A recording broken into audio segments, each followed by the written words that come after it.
Yaya, coffee nga. Sir, black coffee po? Hindi. Violet, ube flavor. Kaya mo? Hindi ko po kaya, sir. Pero kayang-kaya ko po kayong ubihan sa mata. Gusto nyo try natin? Talaga? Gusto mo sisantihin kita? Ito naman si sir eh. Ito na po kukuha na. Coffee dito! Sir, kape nyo po. Anong lasa niyan? Siyempre, lasang kape. Alam nga naman lasang milk tea. Alam kong lasang kape yan. Ang tinatanong ko, masarap ba yan? Bobo! Talaga, bobo? Sino sa atin ang hindi nakapagtapos ng pag-aaral? At sino sa atin ang hindi man lang nakatungtong ng high school? Di ba ikaw? O ay sino ba sa atin ang amo? Di ba ako? Sino ang katulo? Di ba ikaw? O para saan pa yung pag-aaral mo? Sus! Kaya lang naman naging mayaman dahil mayaman yung pamilya. Bobo naman.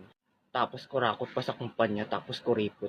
Yaya, naririnig kita. Buti naman. Lumayas ka sa harapan ko, baka mapatay kita. Okay. O, ba't nandito ka pa? Sabi niyo po lumayas sa harapan. Nandito na po ako sa gilid niyo. Inday, ang utak mo nawawala, pakihanap! Sir, umiiyak ka po? Hindi. Nag-skincare lang ako. Toner lang to. Puyeta ka, lumayas ka nga!